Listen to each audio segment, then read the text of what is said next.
నెలలో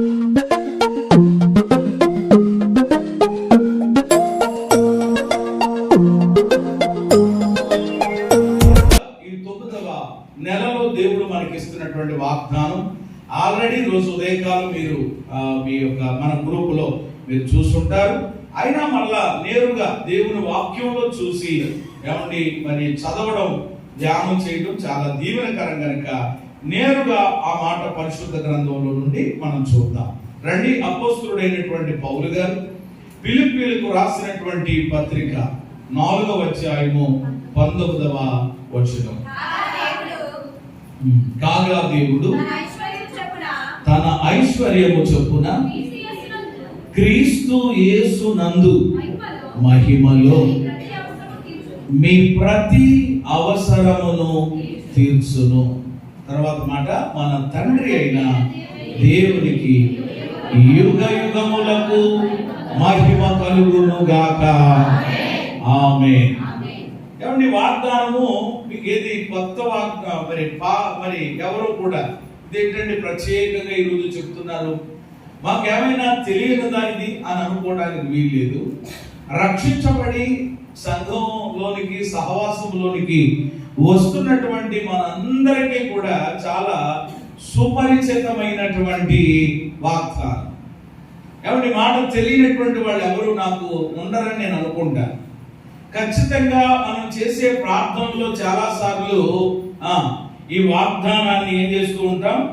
మరి మీకు అలవాటు ఉందో లేదో తెలియదు, కానీ నా మట్టుకు నేను ప్రార్థన చేసేటప్పుడు కొన్ని సందర్భాల్లో, కొన్ని సమయాల్లో ఈ వాగ్దానం ఎత్తిపట్టి నేను ప్రార్థన చేస్తూ ఉంటాను. అలా చేయడం కూడా మనకు ఎంతో దీవెనకరం, ఆశీర్వాదకరం. కాబట్టి నన్ను అడిగితే చాలా మంది అనుకోవచ్చు, ఈ వాక్యం నాకు ఏమైనా కొత్త ఏంటి, మాకేమైనా తెలియనిది ఏంటి, మరలా ప్రత్యేకంగా ఏమండి ఆ మాట ఏమైనా మేము చదవాలా, వినాలా అనేటువంటి ఆలోచనలో ఎవరు ఉండడానికి వీలు లేదు. ఎప్పుడు మనం అలా అనుకోవడానికి వీలు లేదు. దేవుని వాక్యం అనేటువంటిది ఎలాంటిది అని అంటే అది నవనూతనమైనది. దేవునికి స్తోత్రం కలుగునుగా.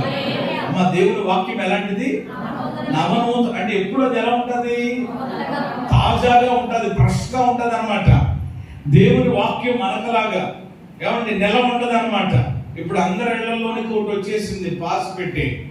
ఏమండి అదే నేను అచ్చ తెలుగులో చెప్పాను, మీరు ఇంగ్లీష్ మీడియం కాబట్టి మీరు తప్పకుండా చెప్తారు. ఏమండి, ప్రతి ఒక్కరి ఇళ్లలో ఏముందో చెప్పండి? ఫ్రిడ్జ్ ఉంటుంది.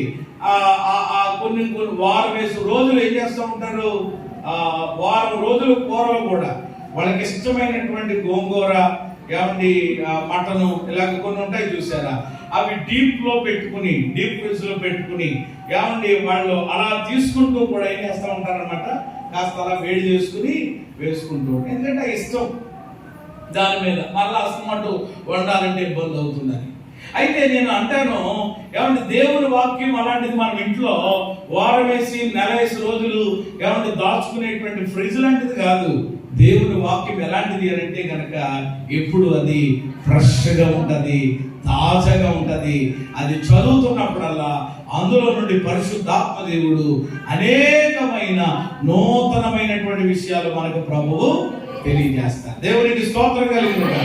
కాబట్టి ఈ నెల వాగ్దానం ఏమిటి అనంటే, ఈ నెల దేవుడు మనందరికి ఇస్తున్నటువంటి ఒక శ్రేష్టమైనటువంటి వాగ్దానం ఏమిటి అనంటే, ఏమండి దేవుడు తన ఐశ్వర్యము చొప్పున క్రీస్తు యేసు నందు మహిమలో మీ ప్రతి అవసరమును తీర్చును. దేవునికి స్తోత్రం కలుగును గాక. ఆమేన్. హల్లెలూయా. ఎంతమందికి ఈ వాగ్దానం గుర్తుంటది? ఎంతమంది ఈ ఒక వాక్యాన్ని చూడకుండా మీరు చెప్పగలరు? చిన్నపిల్లలు చెప్తున్నారు చూసారా, కంటత వాక్యాల కింద. అలాగే ఎంతమంది చెప్పగలరో ఒకసారి బైబిల్ చూడకుండా అందరూ ముక్త కంఠంతో ఈ వాగ్దానాన్ని ఎత్తుపట్టి చెప్పండి.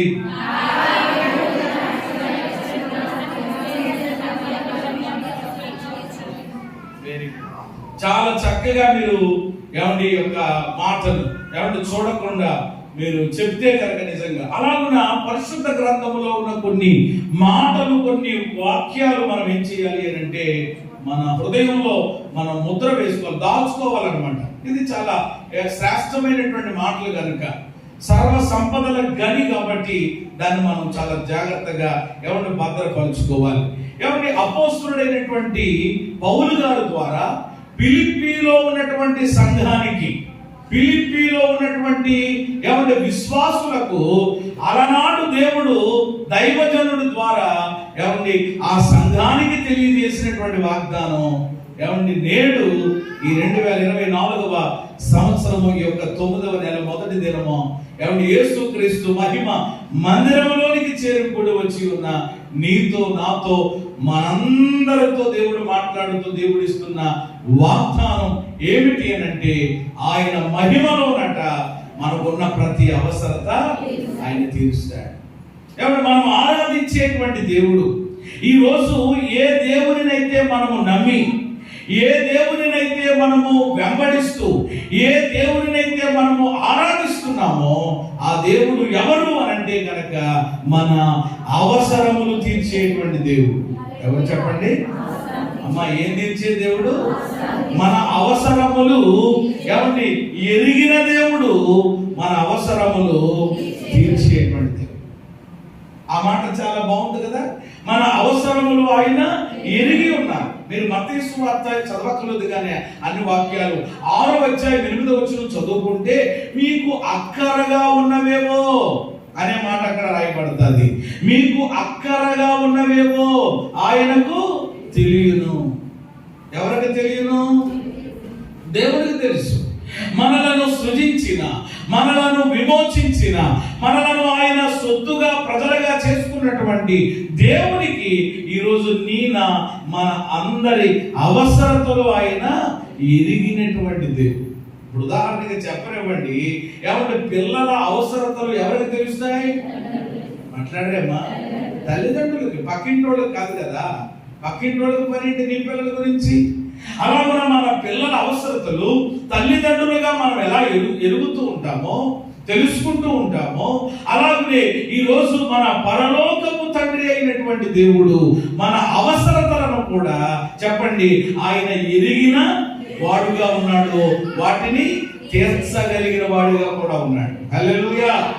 కొన్నిసార్లు మనం ఎలాంటి వాళ్ళం అంటే మన పిల్లల అవసరతలు ఎరుగుతాం, కానీ కొన్నిసార్లు తల్లిదండ్రులుగా మనకు సామర్థ్యం లేకపోవడం వలన మన స్థితి కొన్నిసార్లు ఇది లేకపోవడం ఏం చేయలేము. వాడు పాపం పుట్టినరోజుకి సైకిల్ ఇస్తే కొంటే బాగుండు మా డాడీ అని అనుకుంటాడు, కానీ పాపం ఆ వ్యక్తికి సామర్థ్యం లేకపోవడం వలన చాలా మదన పడుతూ, చాలా ఇబ్బంది పడుతూ, అయ్యో పరిస్థితి ఏంటి ఇలాగైపోయింది, కనీసం నా బిడ్డ యొక్క ఆశ కూడా నేను ఏం చేయలేకపోతున్నాను, తీర్చలేకపోతున్నాను అని తండ్రి ఏమవుతాడు? బాధపడతాడు. కానీ మన పరలోకపు తండ్రి అలాంటి వాడు కాదు కదా. అందుకని వాక్య వాగ్దానంలో కూడా ఏమనుంది? కాగా దేవుడు తన ఐశ్వర్యము చొప్పున ఏమనుంది? అది అంటే మన పరలోకపు తండ్రి ఎవరన్నమాట? ఐశ్వర్యవంతుడు. ఎవరికంటే ముఖేష్ అంబానీ కంటే. అవునా కదా? ముఖేష్ అంబానీ అంటే ఎలాంటి వాడు? మామూలుగా కోట్లకి, ఏమండి మామూలు రిచ్ విధానం కాదండి. ఆల్రెడీ మీ అందరికీ తెలుసు, సోషల్ మీడియాని బాగా మీరు చక్కగా ఫోకస్ చేస్తూ ఉంటారు కాబట్టి గడిచినటువంటి దినములలో వాళ్ళ అబ్బాయి అనంత్ అంబానీ యొక్క వివాహం చేసినప్పుడు ఏమన్నా పెళ్లికి ఆయన పెట్టిన ఖర్చు అంతా ఇంత కాదు, చాలా ఏమంటే మామూలుగా కాదు, కోట్లు ఖర్చు పెట్టాడు. అయితే ఒక చిన్న సంఘటన ఏమన్నా నేను చెప్పాలనుకున్నాను. చాలా ఉన్నాయి, ఎవరి బంగారము, పెళ్లి కార్డు, మొత్తం అన్నీ కూడా. కానీ ఈ అన్నిటికంటే నాకు నిజంగా నవ్వు వచ్చింది అనమాట అది విన్నప్పుడు. నేను చాలా నవ్వుకున్నాను అది ఒకసారి ఆ మాట వినగానే. వాళ్ళ ఇంట్లో పెంచుకునేటువంటి పెంపుడు కుక్క ఉందట. ఎవరండి? ఇవన్నీ ఆ డ్రెస్సులు బంగారం గింగారం, ఏమండి స్వీట్లు, హాట్లు, ఏమండి ఆహారం, ఇవన్నీ పక్కనెట్టేయండి. ఇంట్లో వాళ్ళు పెంచుకునేటువంటి చిన్న కుక్క పిల్ల ఉందట. ఆ కుక్క పిల్లకి ఆ పెండ్లిలో మరి అందరు బట్టలు కొనుక్కుంటున్నారు కదా, మరి దానికి కూడా ఏం చేయాలి? బట్టలు కొనాలని ఒక గౌను కొన్నారట. ఆ గౌను ఖరీదు ఎంత అంటే కనుక 12 లక్షలు. అక్షరాల ఎన్ని లక్షలు చెప్పండి? ఆ 12 లక్షలు ఉంటే, ఆ 12 లక్షలు ఉంటే కంపెనీ ఏమనుకున్నారు ఇక్కడ? ఎప్పుడో అద్భుతంగా ఏం చేద్దును, ఇల్లు కట్టేద్దును, లేకపోతే మా పక్కన బేరం వచ్చింది ఇల్లు కొనేద్దును. నేనంటాను ఏమండి, ఆ 12 లక్షలు ఉంటే కనుక ఏమండి దగ్గరకు ఒక 5-6 పెళ్లిళ్ళు చేసేయచ్చు మన రేంజ్ లో. దేవునికి స్తోత్రం కలుగుతుంది. ఎందుకంటే మీకు అర్థమైంది కదా మన రేంజ్ అంటే. కొంతమంది ఏమంటారు అదేంటంటే 12 లక్షలు 5-6 పెళ్లిళ్ళు ఏంటి, 2-3 చేయొచ్చు అనొచ్చు. అంటే కొంచెం గట్టిగా మనం కొంచెం తగ్గిస్తాం కాబట్టి, అన్ని కూడా కట్ చేస్తాం కాబట్టి ఒక 5-6 పెళ్లిళ్ళు చేసేయచ్చు. కట్నం ఇచ్చే విషయంలోనైతే, ఖర్చులు పెట్టుకునే విషయంలోనైతే. అంటే ఆలోచన చేయండి, ఒక్క పిల్లకి వేసేటువంటి గౌను ఖరీదు 10 లక్షలు అంటే ఆలోచన చేయండి. అంటే దాన్ని బట్టే మీరు ఆశ్చర్యపోతుంటుంటే, దానిని బట్టి అవాక్కైపోతుంటుంటే, ఈరోజు మనము ఆరాధించుతున్నటువంటి దేవుడు ఎవరు అని అంటే ఆ ముఖేష్ అంబానీ, లేక వాళ్ళ తండ్రి ఉన్నాడు ఏమంటే ఆయన కంటే ఇంకా కోట్లకి పడగలెత్తిన వాళ్ళు ఈ ప్రపంచంలో ఎంతమంది ఉన్నా వాళ్ళందరికంటే, లేక వాళ్ళని ఈరోజు ఆ స్థితిలో ఉంచినటువంటి ఐశ్వర్యవంతుడు ఎవరు అని అంటే మన ప్రభువైన యేసయ్య. దేవునికి స్తోత్రం కలుగునుగాక. ఆ మాట మీరు వాక్యంలో చదువుకోవచ్చు. కొరింథీ పత్రిక, 1 కొరింథీ పత్రిక 8వ అధ్యాయం 9వ వచనం అనుకుంటాను. ఏమండి 1 కొరింథీ 8:9లో ఆ చక్కని మాట ఎన్నో వచనం అమ్మది? 1 కొరింథీనా కాదు, 2వ కొరింథీ చూడండి ఒకసారి. ఒక్కొక్కసారి 8వ అధ్యాయం 9వ వచనం. yes 2 కొరింథీ 8:9 మీరు మన ప్రభువు అయిన యేసుక్రీస్తు కృపను ఎరుగుదురు కదా, ఆయన ధనవంతుడై ఉండి మీరు తన దారిద్ర్యము వలన ధనవంతులు కావాలని మీ నిమిత్తము. అది చెప్పండి, ఆయన ఎవరట? ధనవంతుడు. ఆయన ఎవరు? ఐశ్వర్యవంతుడు. అంటే రెఫరెన్స్ చూపించట్లేదు టయాన్ని బట్టి. 1 తిమోతి పత్రికలో తర్వాత మీరు చదువుకుంటే శ్రీమంతుడు అనే మాట రాయబడ్డారు. ఎవరట ఆయన? శ్రీమంతుడు. ఏమండి అద్వితీయుడు, ఏమండి ధనవంతుడు, ఐశ్వర్యవంతుడు. అయితే ఆయన ఐశ్వర్యవంతుడే, కానీ ఏమండి మన కొరకు, ఏమండి మనలను ఏం చేయాలని? ధనవంతులు చేయాలని. ఏమండి మీరు తన దారిద్ర్యము వలన ధనవంతులు కావాలని మన నిమిత్తము ఆయన ఏమయ్యాడు? మన కొరకు ఆయన దరిద్రుడు అయ్యాడు, కానీ మన కొరకు ఐశ్వర్యవంతుడైనటువంటి దేవుడు ఏమీ లేనివాడిగా ఆ బెత్లెహేములో, ఆ కుగ్రామంలో, ఏమన్నా కన్యమరియ పొట్టలో ఏమండి జన్మించడం జరిగింది. కానీ నిజంగా ఆయన ఎవరు అని అంటే కనుక ఐశ్వర్యవంతుడు. ఈ విశ్వమును నోటి మాటతో కలుగు చేసినటువంటి మహాదేవుడు, గొప్ప దేవుడు. అలాంటి గొప్ప దేవుని పిల్లలంగా ఈరోజు మనం ఉన్నప్పుడు ఏమండి మన అవసరతలు ఆయన ఎరిగి ఉన్నారు. మన అవసరతలు ఆయన తీరుస్తారు. మన అవసరతలు ఆయన తీరుస్తారు. ఈరోజు ఏమండి మాటలు వింటున్న ప్రియమైన సహోదరి, ప్రియమైన సహోదరుడా, ఈ నెలలో దైవ సన్నిధిలోనికి వచ్చినటువంటి దేవుని బిడ్డ, నీవు ఎటువంటి అవసరతతో ఉన్నావు, ఎటువంటి అక్కరతో ఉన్నావు, అది ఏదైనప్పటికీ కూడా, అది ఆరోగ్యం అనే అవసరత, అది ఆర్థిక పరమైనటువంటి ఏమంటే ఇబ్బంది అనేటువంటి అవసరత, అది ఎలాంటిదైనప్పటికీ కూడా, అందుకని అక్కడ వాక్యంలో ఎంత క్లియర్ గా ఉంది, క్రీస్తు యేసునందు మహిమలో. తర్వాత మాట ఏంటి? అవసరము తీర్చునా, ప్రతి అవసరం తీర్చునా. ప్రతి అంటే అర్థం ఏంటి? ఎవ్రీథింగ్ అన్నమాట. అన్ని. ఏమండి ఇదైతే నేను చేయగలనండి, ఇదైతే నేను ఇవ్వగలనండి, ఏమండి ఇది మాత్రమే నా దగ్గర ఉందండి, ఇదిగో మీరు ఎలా వెళ్ళి అలా వెళితే అక్కడికి వెళ్తే అక్కడ దొరుకుతుందండి అనేటువంటి పరిస్థితి లేదు. ప్రతి అవసరమును ఆయన ఏం చేయగలడు?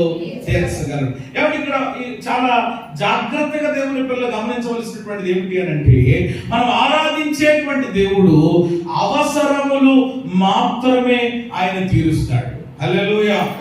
ఏం తీరుస్తాడు చెప్పండి? అవసరతలు మాత్రమే తీరుస్తాడు ఆయన. అంటే ఏం తీర్చడు?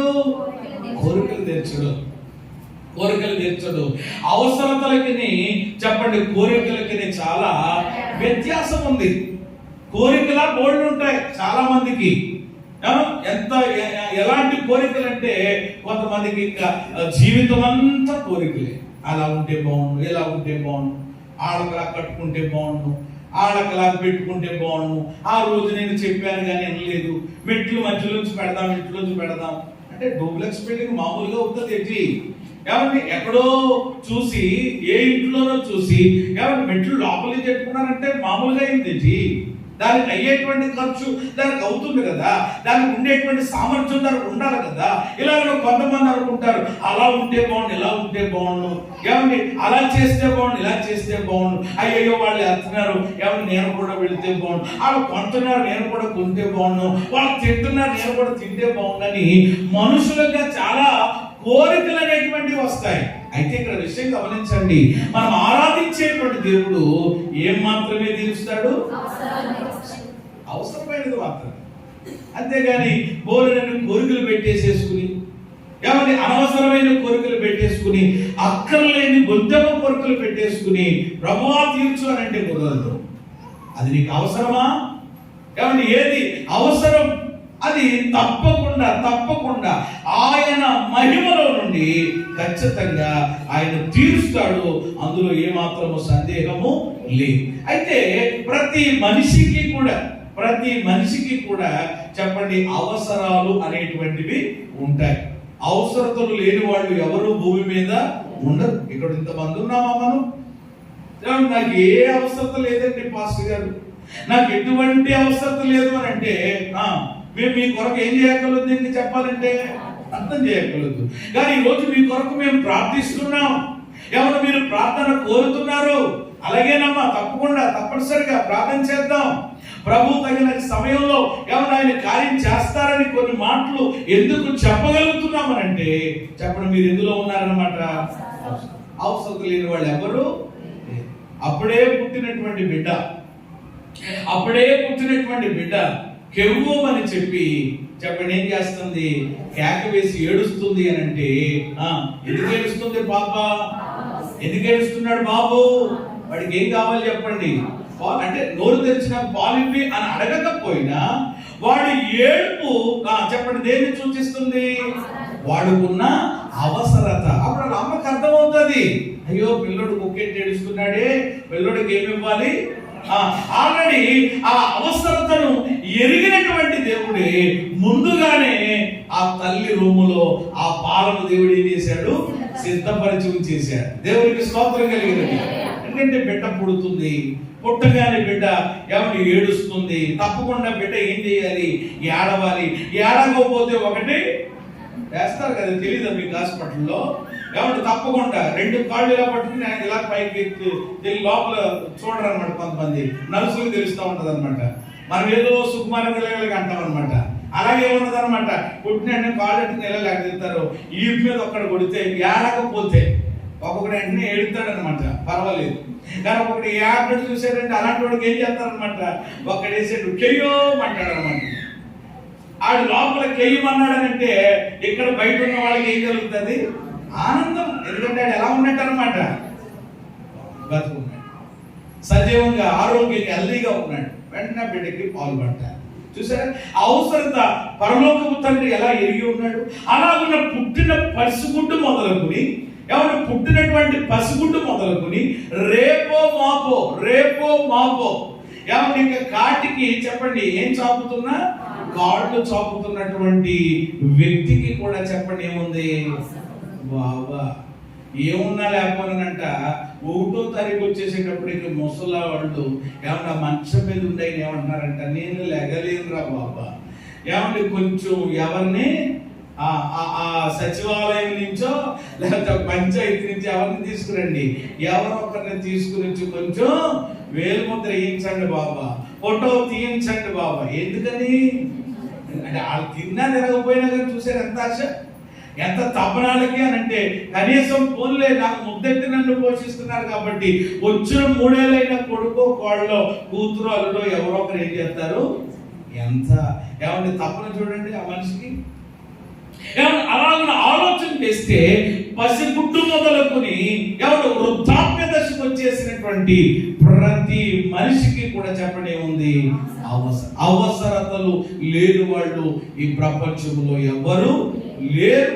ప్రతి ఒక్కరికి ఆ అవసరతలు ఏంటో మీకు తెలుసు, మరలా నేను పరిగెట్టుకుని వాటి గురించి చెప్పకూడదు. అయితే ప్రతి మనిషికి కూడా 2 అవసరతలు ఉంటాయి. ప్రాముఖ్యంగా చెప్పాలి అనంటే చాలా అవసరతలు ఉంటాయి, అవన్నీ మీకు తెలిసినటువంటివే, మరలా దాని గురించి చెప్పకూడదు. కానీ ఎవరు 2 అవసరతలు మనం ఎవరు ఆలోచించాలన్నమాట.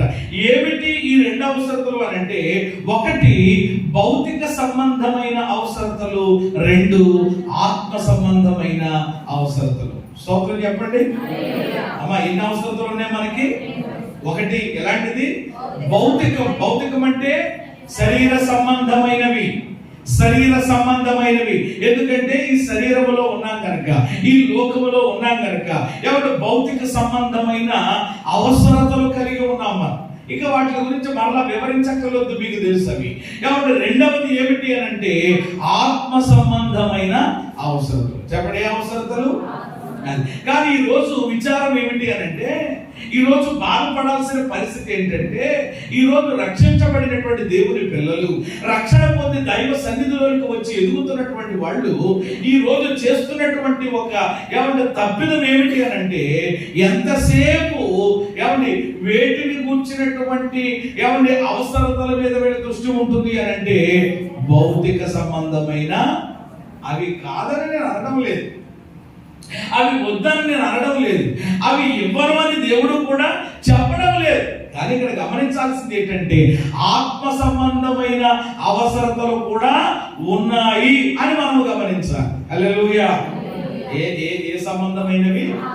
స్పిరిచువల్, ఆత్మ సంబంధమైనవి. ఆత్మ సంబంధమైనటువంటి అవసరతలు కూడా ఉన్నాయి. ఆత్మ సంబంధమైనటువంటి అవసరతలను కూడా మనము దేవునిని అడగాలి, అవి దేవుని యొద్ద నుండి తీర్చుకోవాలి అనే ఆలోచన మనకు ఉండాలి. కానీ ఈరోజు అంతా ఏమైపోతుందంటే, ఆత్మ సంబంధమైనది పక్కనెట్టారు. అంతా ఏంటన్నమాట, ఇక భౌతికం, అంతా శారీరకం, అంతా లోకం, అంతా ఈ లోక సంబంధమైనవి. కానీ నేనంటాను, ప్రియమైన దేవుని బిడ్డలారా, అసలు ఇక్కడ రహస్యం ఏమిటి అని అంటే, ఇక్కడ సీక్రెట్ ఏమిటి అని ఏంటంటే, ఆత్మ సంబంధమైనటువంటి అవసరాలను కనుక మనము మొదట గుర్తించగలిగితే, ఆత్మ సంబంధమైనటువంటి అవసరములను గుర్తించి మొదట వాటిని మనము దేవునిని అడగగలిగితే, వాటితో పాటు నువ్వు అడగక్కర్లేకుండానే భౌతిక సంబంధమైన ప్రతి అవసరత ఆయన తన మహిమలో నీకు తీర్చునుగాక. చేతులు ఎత్తి బిగ్గరగా స్తోత్రం చెప్పండి. ఆమేన్, హల్లెలూయా. అయితే ఈరోజు ఏం జరుగుతుంది? ముందు ఏ వెతకాలి అది వెతకాలి. అందుకని యేసయ్య చెప్పేశారు అద్భుతంగా, మత్తయి 6:33 మనకు తెలుసు, మొదట నా రాజ్యాన్ని, నా నీతిని మీరు ఏం చేయండి? వెతకండి. అప్పుడు మీకు కావలసినవన్నీ, మీరు అడిగినవన్నీ, మీరు ఏదైతే ఆశిస్తున్నారో అవన్నీ కూడా నేను మీకు ఇస్తాను. చూసారా? బైబిల్లో చూడండి, సొలొమోను దగ్గరికి దేవుడు వచ్చి, నాయన బాబు, మరి నీకు ఏం కావాలయ్యా? నీ ప్రార్థన విన్నాను, మెచ్చాను, నీ దగ్గరకు వచ్చా, నీకు వరం ఇవ్వాలనుకుంటున్నాను, ఏం కావాలి నీకు అని దేవుడు సొలొమోను దగ్గరకు వచ్చి అడిగాడు. అప్పుడు వెంటనే ఆయన ఏమడిగాడు? డబ్బిచ్చేయి, డబ్బిచ్చేయి, ఐశ్వర్యం ఇచ్చే ప్రభు, ఘనత ఇచ్చే, పేరు ఇచ్చే, ఆయన ఇంకోటి ఇచ్చే అని ఏం అడగలేదు. ఆయన ఏమన్నాడంటే, ప్రభువా, ఎంత గొప్ప రాజ్యాన్ని నాకు అప్పగించావు, ఈ రాజ్యం మీద రాజుగా నన్ను నియమించావు, ఈ రాజ్యాన్ని పరిపాలన చేయాలి అని అంటే నాకు ముందేం కావాలి? అది బాబు, ముందది ఆయన ఇట్లు గొడవ ఉంటే తర్వాత చూద్దామని. ఏది అంటే అక్కడ సొలొమోను ఏం గమనించాడనమాట?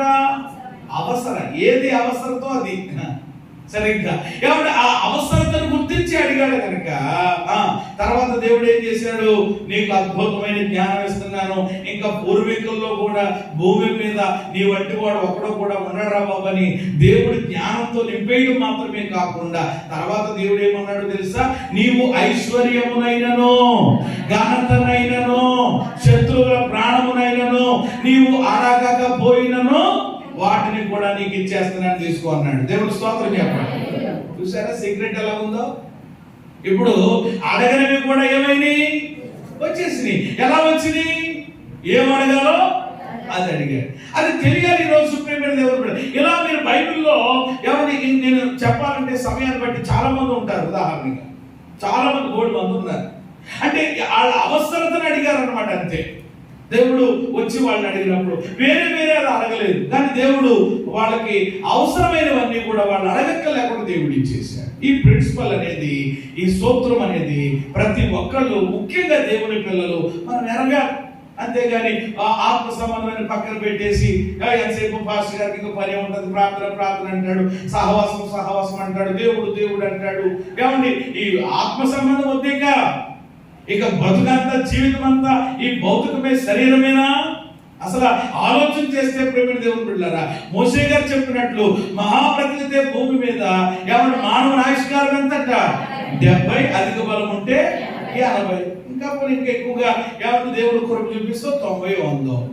అయినా ఎప్పుడైనా ఎవరిని విడిచిపెట్టక తప్పదు కదా ఈ లోకాన్ని అయినా దేన్నైనా.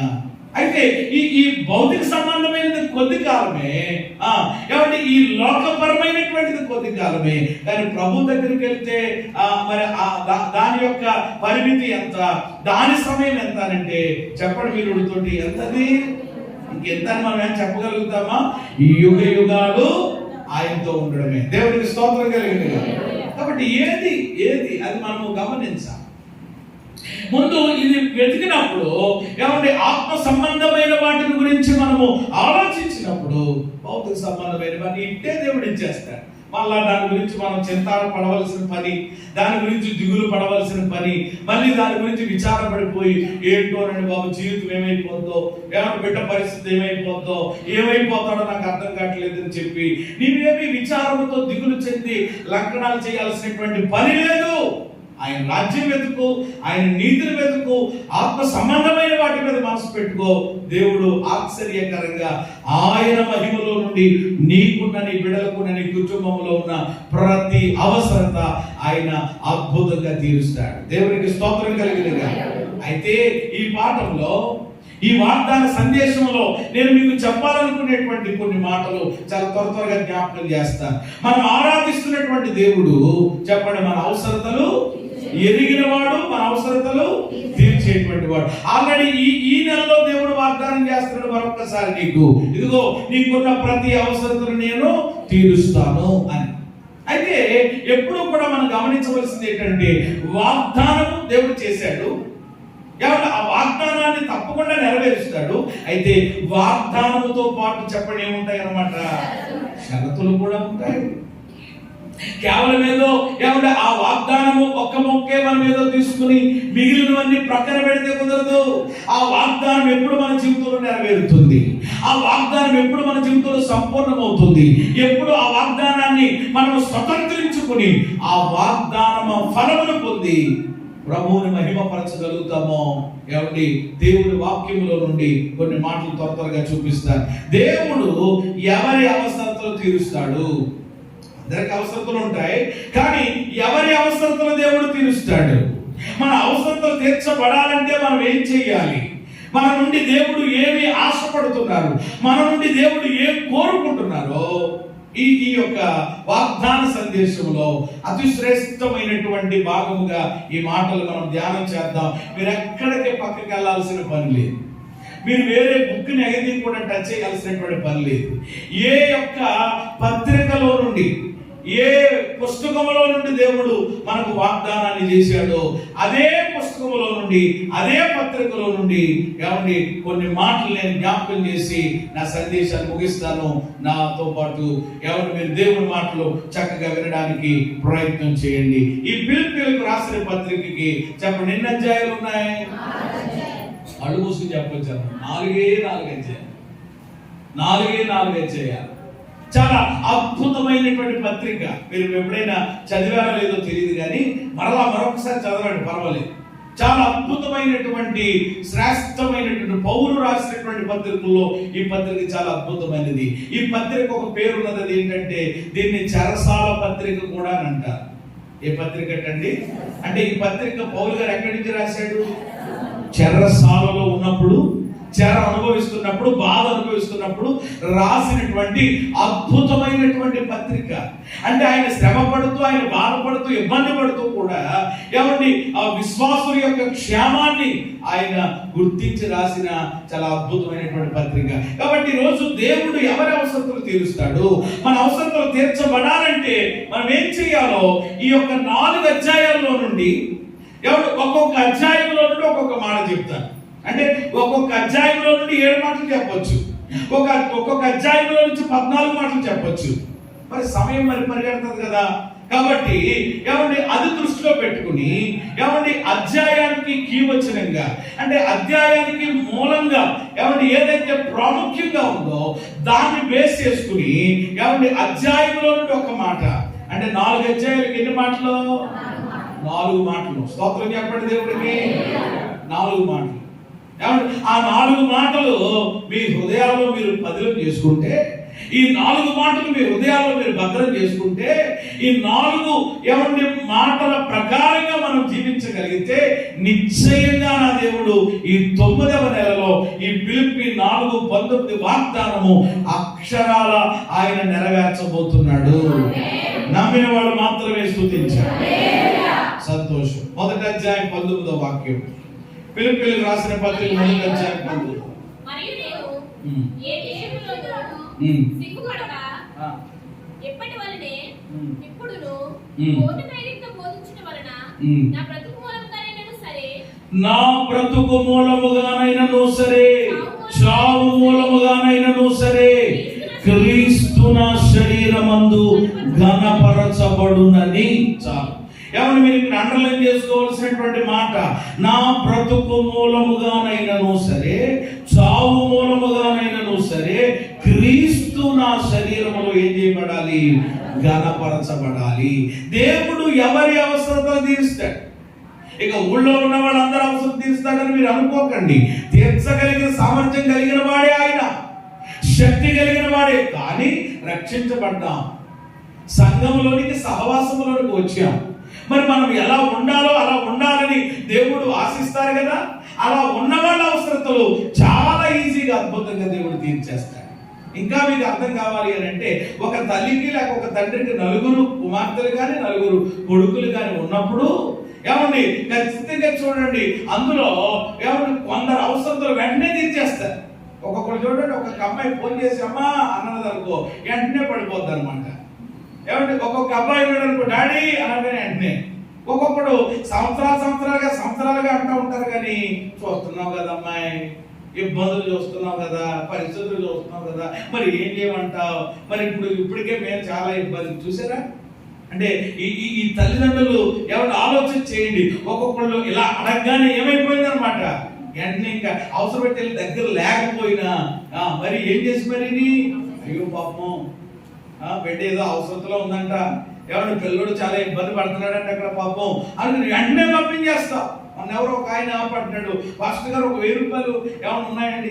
ఏంటంటే ఎందులో జేబులో కాదండి, ఇప్పుడు ఎవరు జేబులో పెట్టుకోవట్లేదు, వాడతలేదు కదా, ఫోన్లో ఉన్నాయని అని అంటున్నాడు. ఎందుకంటే మీరు మా అబ్బాయికి పంపిస్తారండి. అలాగే తప్పకుండా పంపిస్తానని ఎవరు చెప్పండి. కాబట్టి ఈరోజు ఇలాగున్న వెంటనే ఒక్కొక్కరు అలా డిలే చేస్తూ ఉంటారు. అంటే ఎందుకు అని అంటే కనుక అర్థమైపోతుంది వాళ్ళ ఎడల మనకున్న ఆ ప్రేమ, లేక వారు మన ఎడల చూపించే విధేయతో, వారు మన ఎడల చూపించేటువంటి ఆ ఆసక్తి ఏదో సంథింగ్.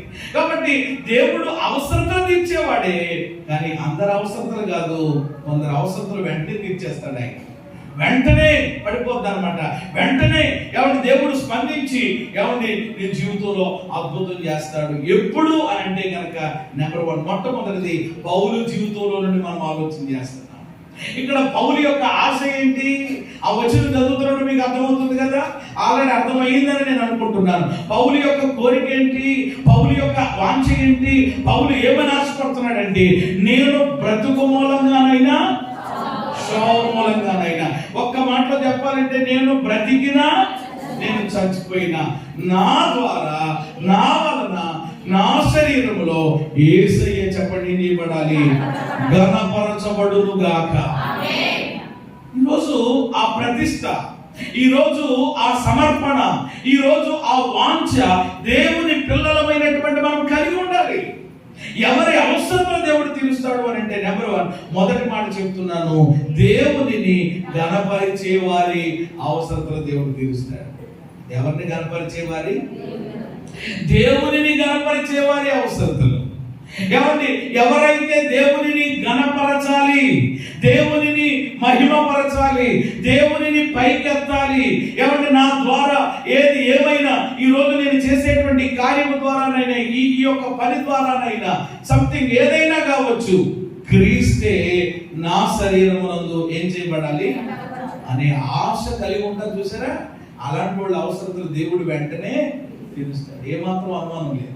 మరి ఈరోజు ఆలోచించండి, ఎంతమంది దేవునిని ఘనపరచగలుగుతున్నారు? మనకు తెలిసినటువంటి మాటే కదా. మొదటి సమూయేలు గ్రంథం 2వ అధ్యాయం 29-30 వచనాలు మీరు తర్వాత చదువుకోండి. దేవుడు చెప్పినటువంటి మాట, నన్ను ఘనపరచు వారిని నేను చెప్పాడు కదా దేవుడు. ఎవరిని ఘనపరిచే వారిని?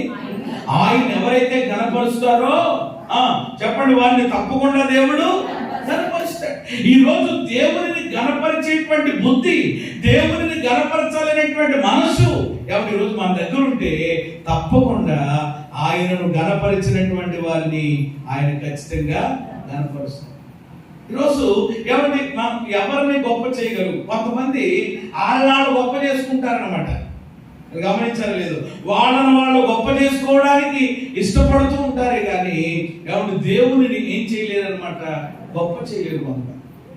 కొంతమంది గొప్ప స్థితిలో ఉన్నా కానీ, గొప్ప ఉన్నతమైనటువంటి స్థితిలో ఉన్నా కానీ దేవుని వాళ్ళని వాళ్ళు తగ్గించుకుని దేవుడు గొప్ప చేస్తారు. ఓ రోజు ఒక సేవకుడి దగ్గరికి ఒక అద్భుతమైనటువంటి దైవజనుడు అయిన భక్త సింగ్ గారిని, చాలా అద్భుతమైనటువంటి దైవజనుడు, మహిమలోనికి వెళ్ళిపోయారు. ఆయన చాలా అద్భుతమైనటువంటి సంఘాలను స్థాపించారు. అలాంటి ఆయన దగ్గరకు వచ్చి కొంతమంది, అయ్యా మేము కూడా పరిచర్యలో, దేవుని యొక్క సేవలో మేము ముందుకు వెళ్ళాలని మేము ఆశపడుతున్నామయ్యా, మాకు ఏదైనా మీరు బాధ్యత అప్పగించండి అని అడిగారట.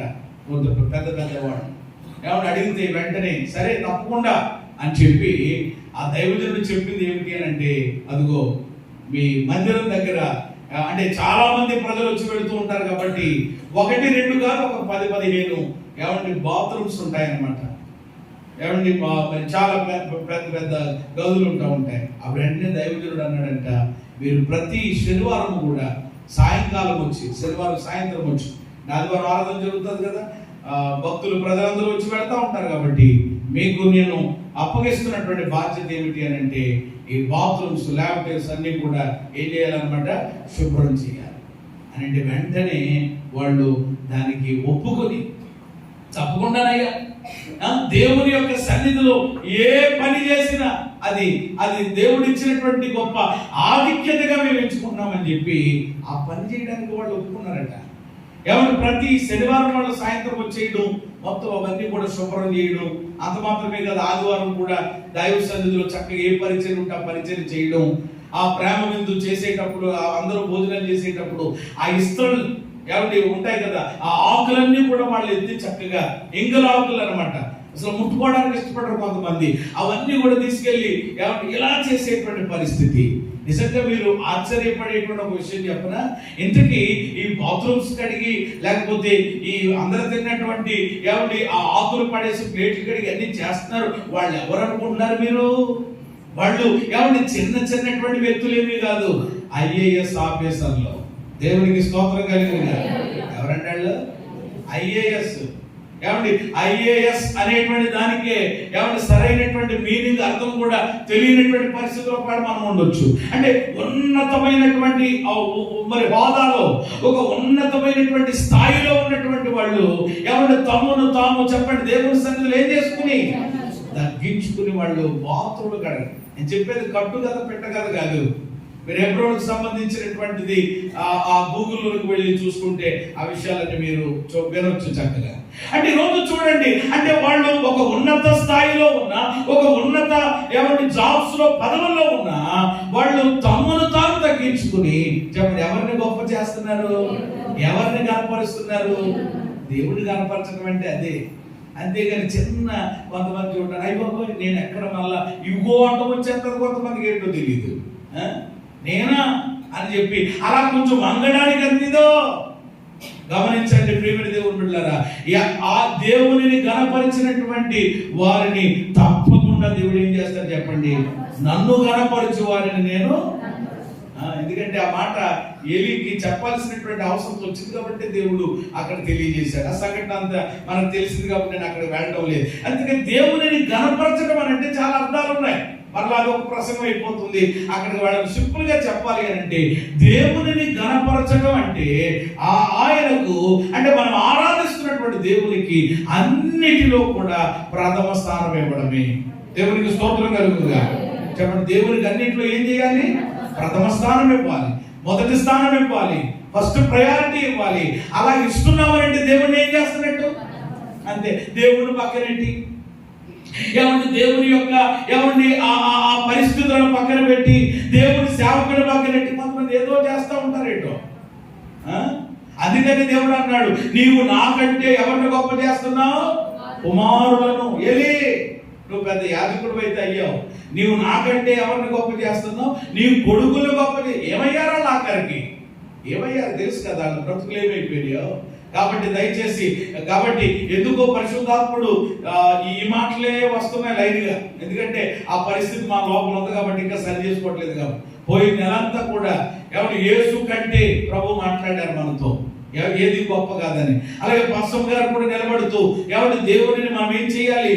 మహిమ పరచాలని. అంటే ఎందుకు తరచుగా ఒక్కొక్క మాట పదే పదే వస్తుంది అని అంటే, ఇంకా దేవుడిని చాలా మంది ఏం చేయట్లేదు అనమాట, కనపరచట్లేదు. ఎవరో దేవునికి ప్రథమ స్థానం ఎవరు పోయిస్తున్నారు?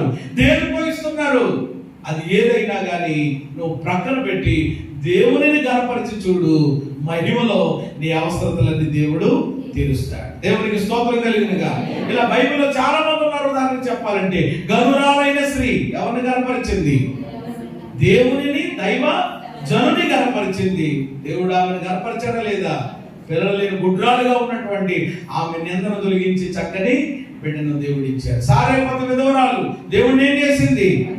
దైవ సేవకుని యొక్క మాటకు ఏం చేసింది? లోబడి విలువించింది, విధేయత చూపించింది. దేవుడు ఆమెను గణపరిచే అద్భుతంగా కరువులో 3.5 సంవత్సరాలు దేవుడు ఆమెను మాట్లాడామా. మరి ఇలా దేవుణ్ణి గణపరిచినటువంటి వ్యక్తుల్ని దేవుడు ఏ విధంగా గణపరిచాడో, ఏ విధంగా దీవించాడో, ఏ విధముగా వాళ్ళ అవసరతలు తీర్చాడు బైబిల్లో చూస్తున్నాం. మరి ఈ రోజు నీ అవసరత కూడా తీర్చబడాలంటే ఎవరిని కనపరచాలి? దేవునిని మాత్రమే.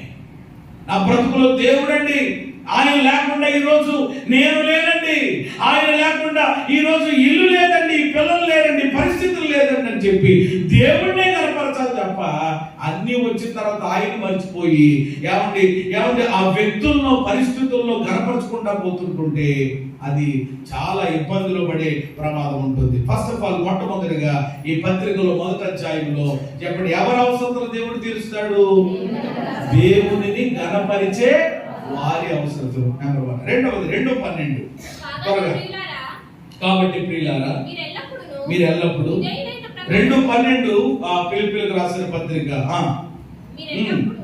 విధేయులై ఉన్న ప్రకారము నా ఎదుట ఉన్నప్పుడు మాత్రమే గాక మరి ఎక్కువగా నేను మీతో లేని ఈ కాలమందును భయముతోను వణుకుతోనూ మీ సొంత రక్షణను కొనసాగించుడి. ఇక్కడ మీరు అండర్లైన్ చేసుకోవాల్సినటువంటి మాట భయముతోను అనే మాట. దేనితోనూ అది అనే మాటలు నేను వివరించలేకపోతున్నాను. ఒక్కొక్క మాట వివరిస్తే బోల్డ్ టైం పడుతుంది. కాబట్టి అవన్నీ కట్ చేసుకుని నేను షార్ట్ కట్ లో ముందుకెళ్లే ప్రయత్నం చేస్తున్నాను. రెండవది, ఎవరి అవసరతలు దేవుడు వెంటనే తీరుస్తాడు అని అంటే కనుక దేవునికి భయపడే వారి అవసరతలు. ఎవరి అవసరతలు చెప్పండి? దేవునికి మనం ఏం చేయాలంట? భయపడాలి. రక్షణ పొందినటువంటి దేవుని పిల్లలమైనటువంటి మనము మరీ దేవునికి ఏం చేయాలి? భయపడాలి. లోకంలో ఉన్న వాళ్ళు అనుకోండి, పాపాడికి వాక్యం అయ్యే తెలియదు కాబట్టి సహవాసము, సన్నిధి, దేవుని శక్తి, దేవుని కార్యాలు తెలియదు కనుక ఒకవేళ భయం లేకుండా బరి తెగించి తిరుగుతున్నారు. భయము లేకుండా బరి తెగించినటువంటి భయంకరమైన కార్యాలు చేస్తున్నారు ఈరోజు సమాజంలో చాలా మంది. అయితే మరి రోజు ప్రియమైన దేవుడు మనం రక్షించబడ్డాము, యేసయ్య తన రక్తముతో తోటలో దేవుడు మనలను నాటి వాక్యం అనేటువంటి ఎరువు పోసి మనల్ని పెంచుతున్నాడు కనుక ఖచ్చితంగా మనం దేవునికి ఇప్పుడు ఈ మాటలు ఎవరెవరికి చెప్తున్నారు? దైవజనుడు చెప్పండి, ఎవరికి చెప్తున్నారు? పిలిపి అంటే సంఘమే కదా, విశ్వాసులకు చెప్తున్నాడు. ఆయన ఏమంటున్నాడు? ప్రియులారా, మీరు ఎల్లప్పుడూ విధేయులై ఉన్న ప్రకారము నా ఎదుట ఉన్నప్పుడు మాత్రమే గాక. ఎప్పుడు గాక? నా ఎదుట ఉన్నప్పుడే గాక. పాస్టర్ గారు కొంచెం చూడండి, ఎక్కడ లేని భయం ఎప్పుడు వచ్చేస్తుంది? దైవ సేవకుడు ఉన్నప్పుడు అనమాట. ఏదైనా కార్యక్రమాల్లో కూడా కొన్నిసార్లు చూస్తూ ఉంటారు. పాస్టర్ గారు వచ్చారంటే వెంటనే అంతకు ముందు వరకు కూడా పరిస్థితి ఏంటది వేరే విషయం. అది ఎవరి సరైనటువంటి అంటే బైబిల్ గౌరవించడం అనేటువంటిది తప్పులేదు. కానీ ఇక్కడ దైవజనుడు ఏమంటున్నాడు? ఎవరు నా ఎదుట ఉన్నప్పుడు మాత్రమే కాక మరి ఎక్కువగా నేను మీతో లేని కాలమందు మీ భయాన్ని ఎవరు మీరు కలిగి మీ రక్షణను మీరు ఏం చేయాలి? కొనసాగించుకోవాలి. దేవుడికి స్తోత్రం కలిగింది. ఏమంటే మాస్టర్ లేనప్పుడు, ఎక్కడ క్లాసులో చెప్పండి, ఎవరు లేనప్పుడు? టీచర్ లేనప్పుడు, మాస్టర్ లేనప్పుడు పిల్లలు చెప్పండి ఏం చూపించాలి? అసలైనటువంటి భయాన్ని చూపించాలి. ఇప్పుడు మాస్టర్ ఉన్నారు అనుకోండి, ఎలాగైనా పిల్లలు ఎలా ఉంటారు? అటు ఇటు వేస్తే వేషాలు వేయడానికి కుదరదు కదా, వెంటనే తగిలిస్తారు. అలాగా లేని కాలంలో అంటే మిమ్మల్ని అన్నిసార్లు మేము ఉండకపోవచ్చు. ఒకసారి చెప్తా ఉంటాం, ఒక్కొక్కరు ఏం చేస్తూ ఉంటారు, ఆయన వెళ్ళిపోయాడు కదా, ఎలా పట్టరా, వెళ్ళిపోయాడు కదా, పట్టరేలాగా దీపం పట్టరా, అదేదో పొగట్రా, వేద్దాం మొత్తం మీద, అది పొంగిచేద్దాం, పట్టరా, ఇటుకలు పట్టరా, పీల్చుతారు అని చెప్పి లేని అప్పుడు ఒకవేళ ఎంతకాలం అని మేము కూర్చుని ఉంటాం? పోయట్టుకోకుండా నేను ఎంతకాలం చేయిస్తాం, వెలిగించకుండా నేను ఎంతకాలం చేయిస్తూ ఉంటాం, కట్టకుండా నేను చేయిస్తూ ఉంటాం. లేని కాలంలో కూడా చెప్పండి ఏం పడాలి? ఎందుకనంటే ఎవరు చూస్తున్నాడు? చూస్తున్నాడమ్మా చెల్లి, చూస్తున్నాడమ్మా నీవు చేసే. దేవునికి స్తోత్రం కలుగును గాక. ఆయన ఎలాగైనా చూస్తున్నాడు కదా. మేము వెనకాలే అన్ని విషయాల్లో ఉండలేము, ఏమన్నా అన్ని మేము ఆపలేము, అన్ని మేము చేయలేము. ఎవరు కొన్ని మాత్రమే. అలా కాదమ్మా, మనం ఎలా ఉండాలరా, ఎలా చేయాలరా, ఎందుకంటే దేవుని వాక్యం, దేవుని పిల్లలు అని కొన్ని విషయాలు చెప్పగలుగుతాం. ఎవరి జీవితాంతం అన్ని విషయాల్లో మేము ఫాలో అవ్వలేము కదా. ఇప్పుడు అసలు ఈ పత్రిక రాసేటప్పటికి అయ్యారు ఎక్కడ ఉన్నారు? చెరసాల్లో ఉన్నాడు కదా. అయినా అక్కడ ఉండి కూడా నేను మీతో లేని కాలంలో కూడా మీరు ఎలా ఉండండి. పాస్టర్ గారు జైల్లో పెట్టేశారు కాబట్టి ఇంకా గొడవే లేదు. మనల్ని ఇంకెవరో కూడా అదిరించేవాళ్ళు, బెదిరించేవాళ్ళు, అలా చేయండి ఎలా చేయండి అనేవాళ్ళు లేరు. మొత్తం మీద గొడవ వదిలిపోయిందిరా బాబు అని అనుకునేటువంటి పరిస్థితిలో ఉండేటువంటి ప్రమాదం కూడా ఉంటుంది. కాబట్టి నేను లేనప్పుడు కూడా మీరు దేవుని ఎడల చెప్పండి ఏం కలిగి ఉండండి? కలిగి ఉంటే ఏంటి? నీవు దేవుని ఎడల భయం కలిగి ఉంటే ఏంటి? ఏమంటే పౌలు గారికి ఏమైనా వచ్చిందా? ఏమంటే మీరు దేవుని ఎడల భయం కలిగి ఉంటే నాకేమైనా వచ్చిందా?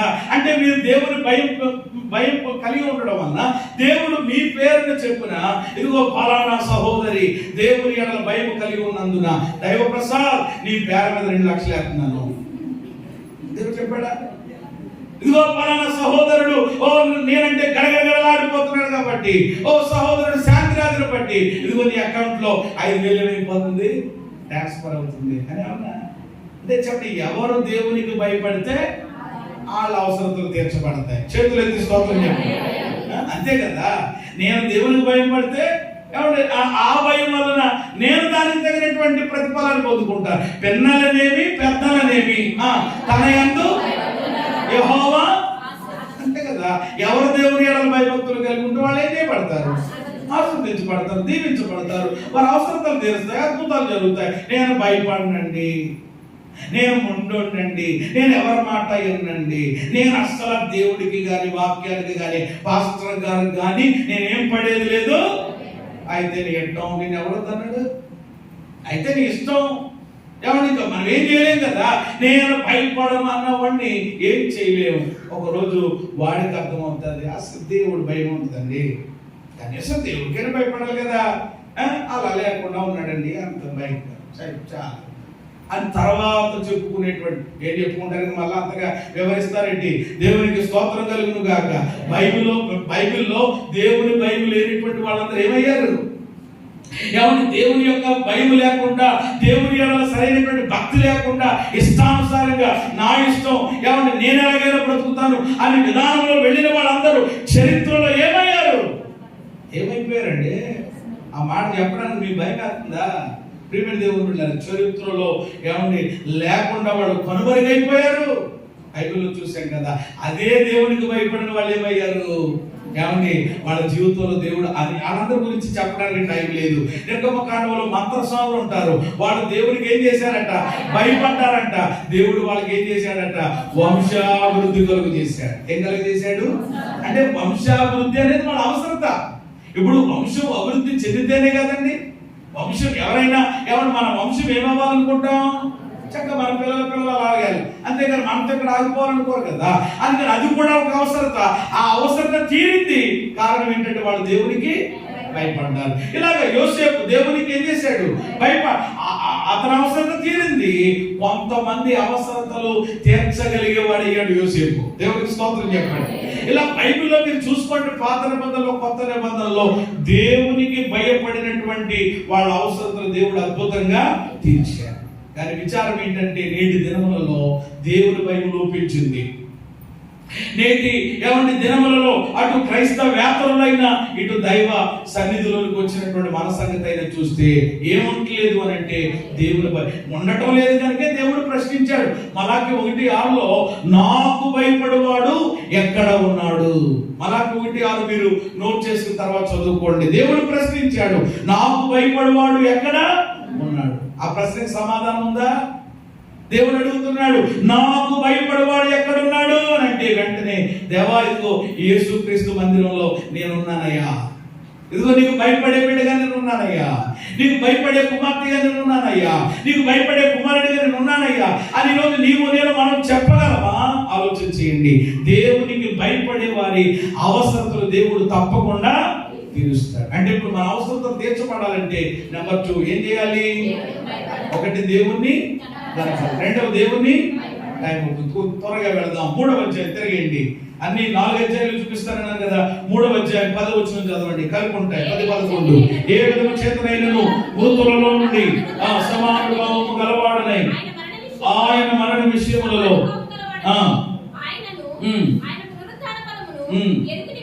ఎరుగు నిమిత్తము. ఆ మాట మీరు అండర్లైన్ చేసుకోండి. ఆయన శ్రమలలో పాలివాడనగుట ఎట్టిదో ఎరుగు నిమిత్తము సమస్తమును నష్టపరుచుకుని వాటిని పెంటతో సమానముగా ఎంచుకుంటున్నాను. నెంబర్ 3, 3వ మాట.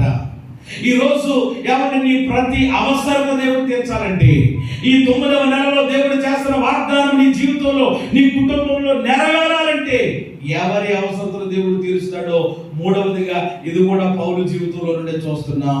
చెప్పండి, 3వది ఏమిటి అని అంటే, దేవుని కొరకు శ్రమ పడే వారి అవసరతలు దేవుడు తీరుస్తాడు.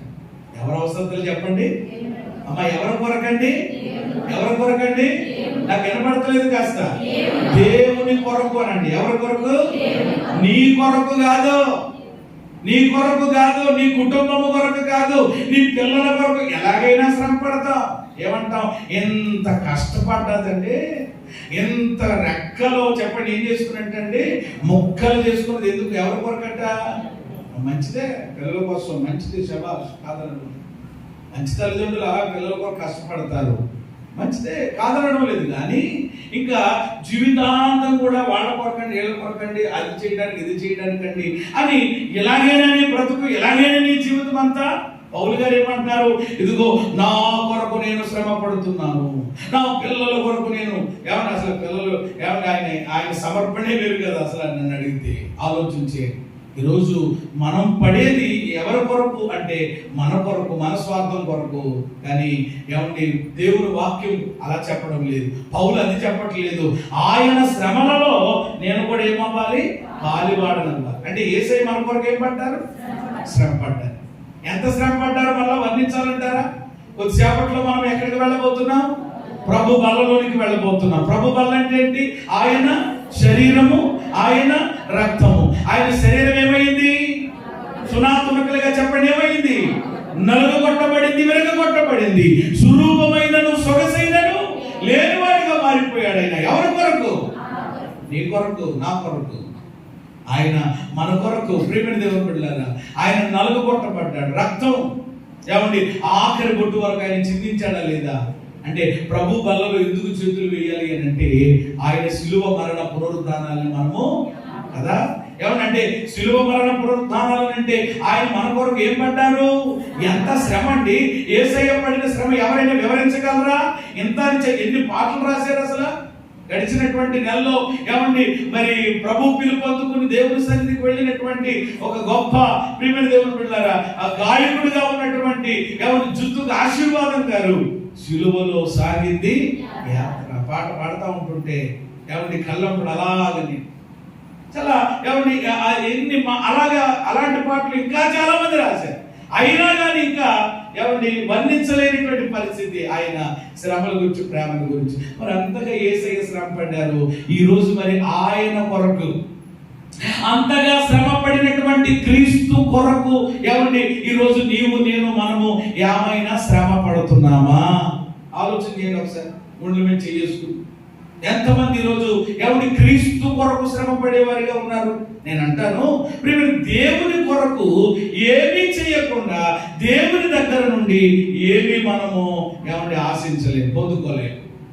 దేవుని కొరకు ఏమీ చేయకుండా ఏమంటే దేవుని దగ్గర నుండి ఆశించడం అనేది ఒక మాటలో చెప్పాలంటే అవివేకం. అది ఫూలిష్ అంటారనమాట ఇంగ్లీష్లో.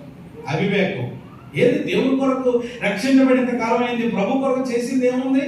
ఏమైనా ఉందా? పని చేసి అయ్యా నేను ఇది చేశానయ్యా, నేను ఇలా చేయడానికి ప్రభు నాకు కృప చూపించాడని చెప్పుకోవడానికి ఏదైనా ఉందా? ఏమి చేయకుండా ప్రభు కొరకు ఒక చిన్నదైన ఏమండి దేవుని కొరకు కష్టపడకుండా ఏమండి మనము ఆయన దగ్గర నుండి ఏమి మనం పొందుకోగలుగుతాం? కొంతమంది ఉంటారు, అంతమంది అని నేను అన్నాను. సంఘంలో అందరూ ఒకేలా ఉంటారు కదా, అందరూ ఒకేలా ఉంటారు, కొంతమంది ఉన్నారు. కానీ కొంతమంది ఎలా ఉంటారంటే కానీ మందిరంలో ఎటువంటి పరిచర్య కూడా చేయరండి. అసలు మందిరంలో అసలు ఏ విధమైన అంటే వాళ్ళ ఇంట్లో చేసుకోవట్లేదా? ఏమంటే వాళ్ళకి శక్తి మళ్ళీ ఏమంటారంటే మాకు ఎక్కడండి కుదరదండి, బలహీనతండి. మరి ఇంట్లో నువ్వు మానేస్తున్నావా? నువ్వు వండుకోవడం మానేస్తున్నావు, తినడం మానేస్తున్నావా? ఇలాగనంటే ఆలోచించి కనీసం చిన్న ఆ చీపురు కట్టుకున్నప్పుడు తుడుద్దామే, ఆ నీళ్ళు ఒక్కరికి కొంచెం అలాగా ఏమంటే గింటుదే. అసలు మనకెందుకు? ఆ ప్లేట్ పక్కన ఉన్నా కానీ ఏమంటే ఎవరో పెట్టినట్టున్నారు, సరే మనకెందుకు? కొంతమంది ఉన్నారు నిజంగా భక్తులు ఎంత గొప్పవాళ్ళు అంటే కనీసం మనం తిన్నటువంటి ప్లేట్. కొంతమంది అనుకుంటారు అయ్యో నేను తిన్న ప్లేట్ పొరపాలు ఎవరో పట్టుకుంటే ఎందుకు వచ్చింది మళ్ళా వాళ్ళకి ఆ ఇబ్బంది అని. ఖచ్చితంగా ఆ ప్లేట్ తీసుకెళ్ళి ఆ డస్ట్బిన్ లో ఆ వేస్ట్ అంతా తీసేసి ఎవరు కొంతమంది అయితే ఆ ఎంగిల్ మళ్ళా ఎవరో ముట్టుకుంటే ఇది అవుతుందని కొంచెం నీళ్లతో లైట్ గా కడిగేసి కూడా పెడతా ఉంటారు కదా. కొంతమంది ఆ విధానం కూడా కాదు, పట్టుకెళ్ళి కనీసం తినేసి అది తిన్నది ఏముండదు అనమాట. మొత్తం అన్ని అందులో సగం అన్నం వచ్చేసి ఏమంటే కొన్ని మొక్కలన్నీ అని చూసేసి ఆ పక్కన పెట్టేస్తూ ఉంటారు. నేను చాలాసార్లు ఆ భోజనం అయిపోయిన తర్వాత కడుక్కుందాం అన్న మూలకి వెళ్తే 4-5 ప్లేట్లు ఉంటాయి అక్కడ. అంటే ఎంతమంది గొప్ప ఏమంటే మరి వాళ్ళు ఏమనాలో కూడా నాకు అర్థం కావట్లేదు. అంటే వాళ్ళ తిన్నది పక్కోళ్ళది కాదు, పక్కోళ్ళ ప్లేట్ కాదు, వాళ్ళ తిన్న ప్లేట్ తీసుకెళ్ళి ఆ వేస్ట్ డస్ట్బిన్ వేసి చేతులు కట్టుకుని రావడానికి కూడా నీకు ఏమంటే మరి ఇంకేంటి చెప్పండి. మందిరంలో కొంతమంది ఉంటారండి అస్సలు నాకు ఏమీ కాదు, మేము ఏదో మందిరానికి అలాగా వెళ్ళామా, కూర్చున్నామా, అందరూ పాడితే పాడామా, ఏదో 2 మాటలు చెప్తే ఏమన్నా వచ్చేసాం. కొందనప్పు బొమ్మల్లాగా బట్టల షాపుల్లో మీరు బొమ్మలు చూసే ఉంటారు, షోకేసులు పెడతా ఉంటారు, చూసారండి? అవి అలాగా టెన్షన్ లో ఉంటాయన్నమాట. ఇంకా అలాగా కథల మీద అలాగా ఆలోచించే అది సరైనటువంటి విధానం కాదు. ఏదో ఒకటి దేవుని కొరకు ప్రియమైన దేవుని బిడ్డ నేను ఎలాగునా ఎటువంటి పరిచర్య నేను చేయగలను? ఎవరు కొంతమంది ఉన్నారు మందిరంలో ఏ పరిచర్యలో వాళ్ళ ప్రార్థనా పరిచర్యలోకి రారు. పోనీ ఒకవేళ అన్ని ఒక ఇద్దరుకో చక్కగా కూర్చుని నేను ఏమంటానంటే పోనీ వద్దు, నువ్వు మధ్యలో తొడొద్దు, లేకపోతే ఇంకోటి చేయొద్దు, కడగొద్దు, పోన్లు దేనికి రావద్దు, కనీసం చక్కగా ప్యాన్ వేసుకుని ఏమేసుకుని పైన ప్యాన్ వేసుకుని కరెంట్ బిల్లు కడతాం కదా, పోనీ ఏమంటే పైన ప్యాన్ వేసుకుని ఏమంటే కింద కూర్చోలేవా? పెద్ద కుర్చీ తెచ్చుకోకపోయిన అవసరం అయితే ఆ కుర్చీ దిన్నంగా ప్యాన్ కింద చేసుకుని అలాగే కింద కూర్చోలేవు కాబట్టి మోకాళ్ళు వేయలేవు కాబట్టి కనీసం కుర్చీలో కూర్చునైనా ఒక అరగంట ప్రార్థన చేస్తావా? అది కూడా ఏంటి కొంతమంది నోటప్పుడు ఇక ముద్దలేక ఏమంటే దిగవన్నమాట. ఇక్కడ రావాలి కొంతమందికి ఏమంటే మాట్లాడాలి ఈ టైంలో కూడా ఏమంటే ఆ దేశం కొరకు సంఘం కొరకు అనేక మంది కొరకు చెప్పండి దేవుని సన్నిధిలో ప్రార్థించడం కూడా ఒక పరిచర్యలో భాగమే. దేవునికి స్తోత్రం. అది కూడా చేయలేకపోతున్నారు కదా కొంతమంది. అంటే ఇలాగ మందిరంలో ఎటువంటి పరిచర్యలో ఇన్వాల్వ్ ఉండదు. ఎవరి కనీసం సువార్త ఎవరికి చెప్పరు. ఒకవేళ నువ్వు చెప్పకపోయినా 10 మంది వెళ్తుంటే ఆ వెనకాల నేను కూడా ఏదో ఎవరిని యుద్ధం చేసినటువంటి ఎవరి వాడికి భాగం ఎంతో, యుద్ధం ఎవరిని చేయకుండా ఆ సామాన్ల దగ్గర కూర్చున్న వాడికి కూడా ఏంటంటే కనీసం ఏదో పత్రిక ఎత్తావు కదా, అది కూడా నీకు బాధ. నువ్వేమో శ్రమ పడడం లేదా? పొద్దున్న లేచానండి బాబు, చేయలేకపోతున్నానండి పంపలోని మాయదారు పంపండి బాబు. ఇది అయ్య బాబు ఎంత ఆయాసమా నీ పాయాసం. ఏమండి ఏమవ్వా ఎంత గింజుకుపోతారు. మా సీఎం రాజుని ఏమన్నా పక్కనిట్టే ఎలా? అది ఎప్పుడు ఫోన్ చేసినా ఎంగేజ్ ఉంటుంది. ఎప్పుడైనా సరే నేను ఎక్కడ ఉన్నాను, ఒరే బాక్సులు నీ బాక్సులే లోపల ఉన్నాయి తీసి పక్కనెట్టంటే వచ్చేస్తున్నానంటే ఇంకా ప్రియమైన దేవుని బిడ్డలారా, ఆశీర్వాదం ఎక్కడి నుంచి వస్తుందండి? ఇక్కడ దీవెన ఎక్కడి నుంచి వస్తుందండి?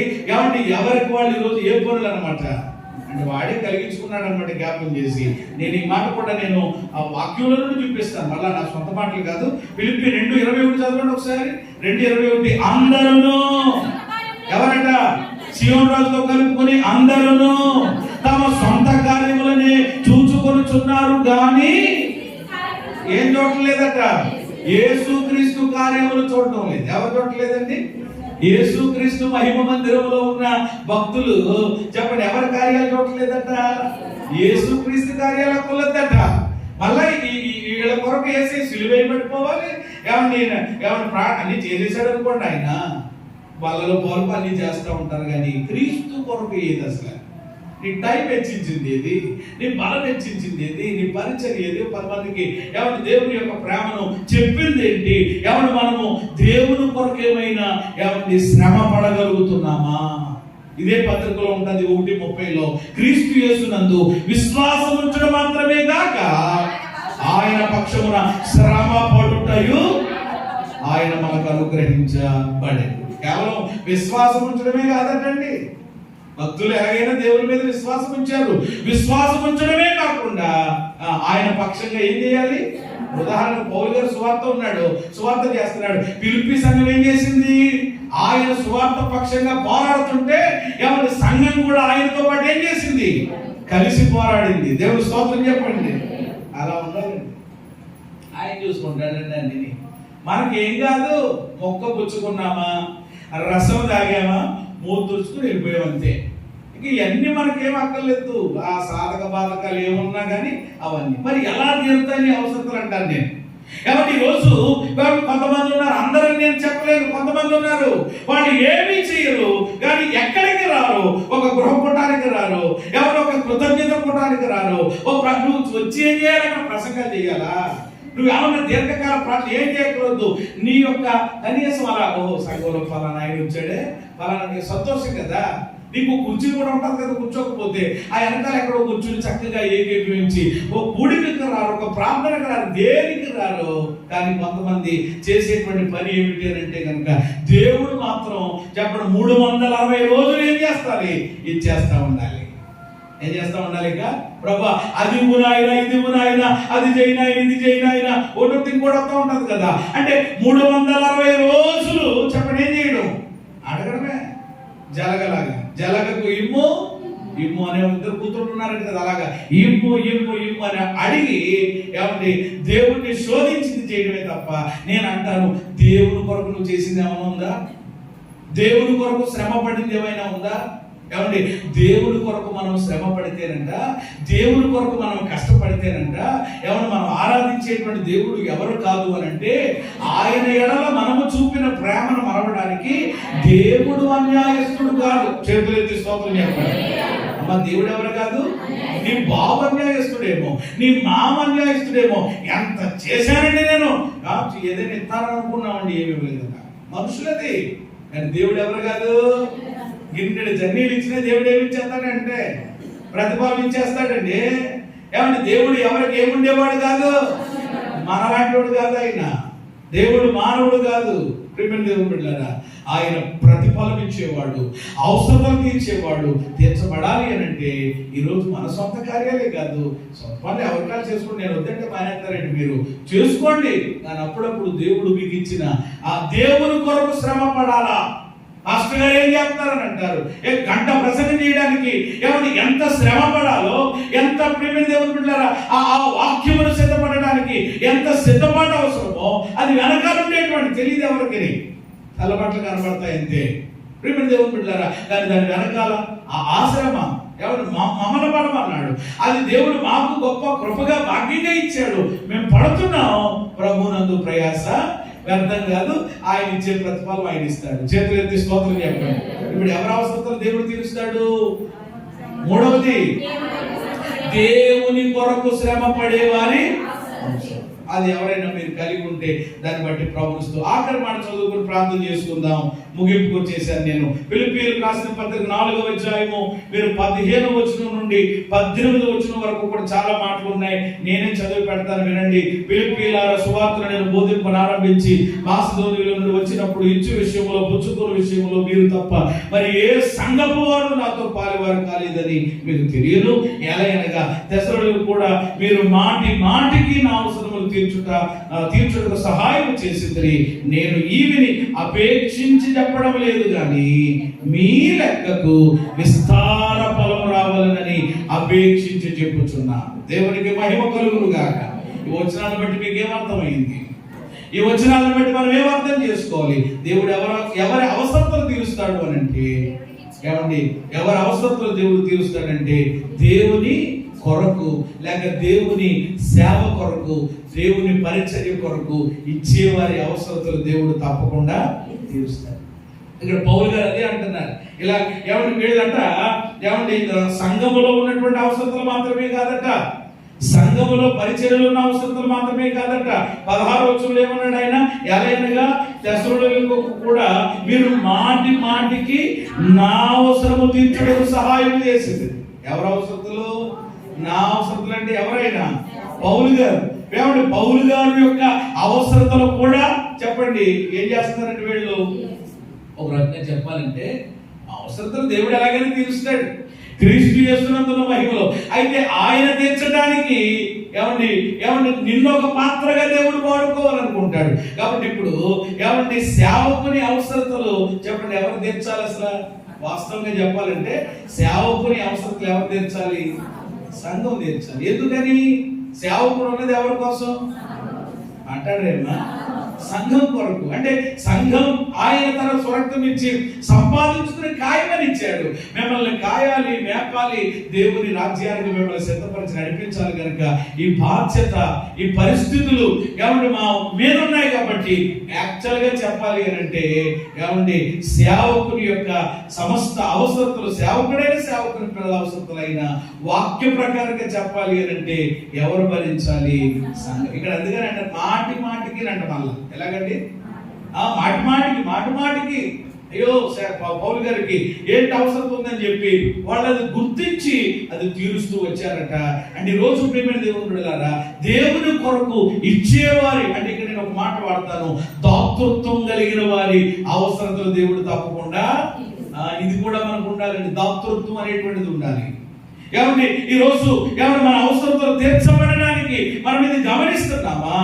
ఎవరు సంఘములో ఉన్నవారు మందిర అవసరతలు, ఎవరి సేవకుని అవసరతలు, పరిచర్యలో ఉన్న అవసరతలు చెప్పడం మొదట ఏం చేయాలి? గుర్తించాలి. గుర్తించినప్పుడే కదా అవసరతలు గుర్తిస్తే లీడును మనము ఎవరు గుర్తిస్తేనే ఓ ఇది ఉందన్నమాట అని అనిపిస్తారు. అది గమనించాలి. కొంతమందికి అది కూడా గమనం అవట్లేదు. ఉదాహరణకి మీరు చక్కగా ఇప్పుడు వర్షాకాలం వచ్చేస్తుంది కాబట్టి ఎలాగైనా ఇబ్బంది అవుతుంది, కింద కూర్చునే వాళ్ళకి చల్లగా లాగుతుంది కాబట్టి ఏమండి ఆ టైల్స్ మీద కూర్చోలేరు కాబట్టి ఏముండాలి దేని మీద పట్ట ఉంటే మ్యాట్లు ఉంటే బాగుంటుంది. అంటే అది అవసరత, అది ఎవరో ఏమండి గుర్తించారు కనుక. లేకపోతే ఒకవేళ నేను గుర్తించి చెప్పినప్పుడు అలాగేనయ్యా ఇదిగో మా పేరు మీద మా కుటుంబం తరపున ఇదిగో వచ్చి అలాగే ఈరోజు ఏదో మందిరానికి మనం వచ్చాము వెళ్ళిపోయాం అనేటువంటిది కాదు. కానీ ఏంటి అసలు అవసరత? ఆ అవసరత ఎవరు గుర్తించాలి అనేటువంటి ముందు ఆ మనసు ఉంటే మనం గుర్తించగలుగుతాం.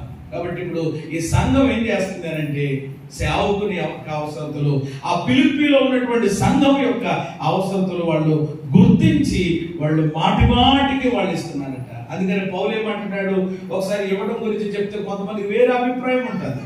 పాస్టర్ గారు ఎవరు కానుకల గురించి చెప్పారని మా మీద వేరొక ఏమైనా అపార్థం చేసుకునే వాళ్ళు కూడా ఉంటారు. అందుకని అపార్థం చేసుకోకుండా ఉండడానికి పౌలు గారు ఏమని చెప్పారో ఆ మాట కూడా ఒకసారి చదవండి. 17వ వచనంలో, నేనేదో ఈవిని అపేక్షించి చెప్పడం లేదు, మేమేదో ఎవరు మాకు ఫలానది అవసరం అన్నట్లుగా చెప్పేసి మేమేదో మా అపేక్షతో మా స్వబుద్ధితో మేము ఈ మాటలు చెప్పట్లేదు, కానీ మీ లెక్కకు ఏమి రావాలని, విస్తార ఫలం రావాలి.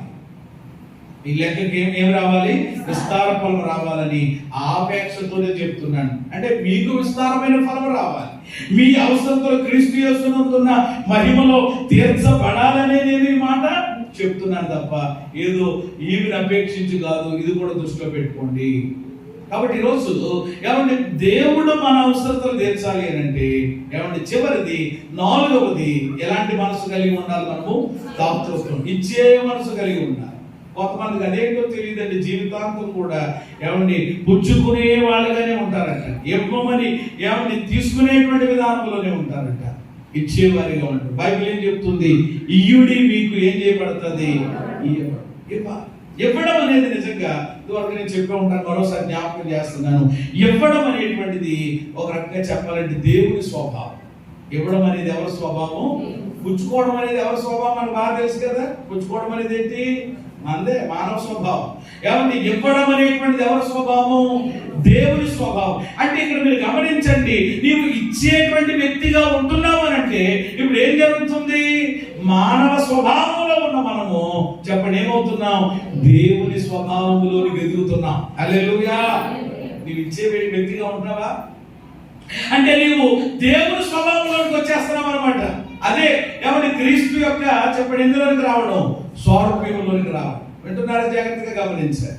ఈరోజు చాలా మంది ఇక్కడ ఎదగలేకపోతున్నారు, ఇంకా మరొగుంచులేను అనమాట.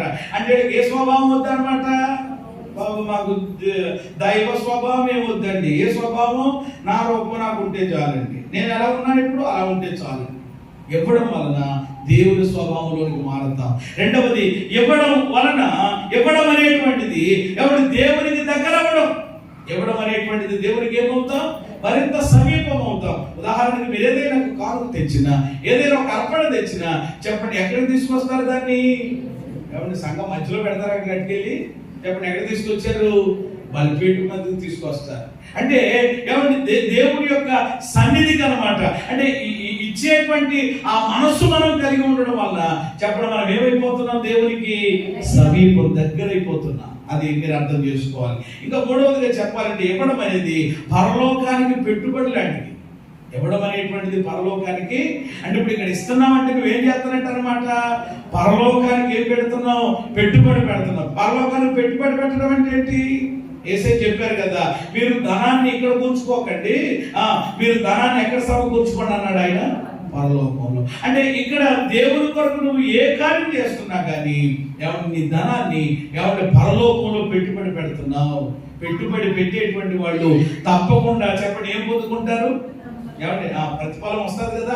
అలా ఇక్కడ రాదు, మీకు ఇక్కడ దేవుడు ఇస్తాడు, ఈ భూమి మీద కూడా ఎవరు మన అవసరతలు తీరుస్తాడు. దీనికంటే గొప్పది పరలోకములో శ్రేష్టమైనటువంటి బహుమానం. కొంతమంది అక్కడికి వెళ్ళి చూసుకుందాంలేండి, నేను ఎంత పిసులు కొట్టు దానిలా ఉన్నా, పిసులు కొట్టులాగా ఉన్నా, అక్కడ చూద్దాం అంటే అక్కడికి వెళ్ళిన తర్వాత నువ్వు చూసేసే ఉంటది. ఇక కొంతమంది అక్కడికి వెళ్ళిన తర్వాత చూసేదే ఉంటది, 7 ఆకుల గుడుసు తప్ప.